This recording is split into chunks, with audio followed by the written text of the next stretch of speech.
I would like to ask my audience what they believe connect the following two phenomena: the natural deforestation of the Rocky Mountains and the destruction of 13 military bases situated throughout the East Coast. Those interested in the field that I'm going to discuss this afternoon might have connected these unlikely dots, but for those in the audience who feel a touch lost, our common cause connecting these possibilities are climate change. Climate change is quite real and its effects are farther reaching than most members of the public would believe. These facts are all part of a vision of the year that I would like for us to dream about during this presentation, the year 2070.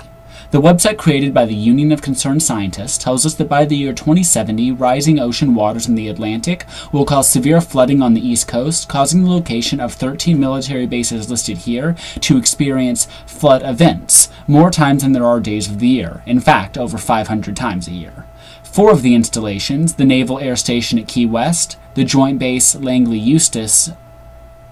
Base, and Dam Neck Annex, and the base on Paris Island are at risk of losing between 75 and 90% of their land to rising ocean tides. We aren't just losing land to the sea, though, but we are also losing our forests to climate change itself. Jason Funkus, a certified expert reviewer for land use emissions inventories under the United Nations Framework Convention on Climate Change, like that's what specifically set up his ability to be certified, and Stephen Saunders, who is the president and founder of the Rocky Mountain Climate Organization, together co-authored a paper detailing the rather unprecedented effects of climate change on deforestation.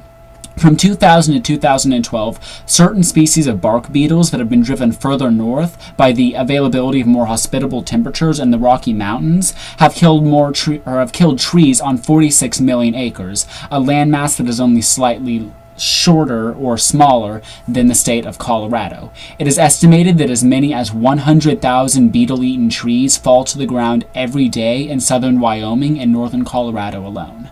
There is, unfortunately, no easy fix to these problems, but most experts agree that climate sustainability is the next step for human society as a whole if we want to ensure the future of our home. The Union of Concerned Scientists, a source that I mentioned earlier in this video, is a charitable organization considered by the website Charity Navigator, which is an annex detailing essentially all of the charities that it considers to be credible and provides them a score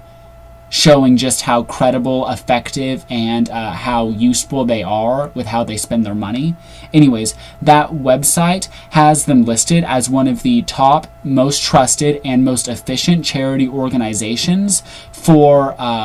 dealing with educational effects of climate change. It's worth mentioning that the UCS, which is an acronym standing for the Union of Concerned Scientists, supports an increase in corporate average fuel economy standards, the enactment of state laws to reduce government greenhouse gas emissions from cars and trucks, and deep reduction in greenhouse gas emissions in the United States, as well as national and international action to combat climate change. They are members of this union from all around the world. It is considered a nonprofit organization and an international organization, and you can visit them on their website. You can make a donation there if you would like,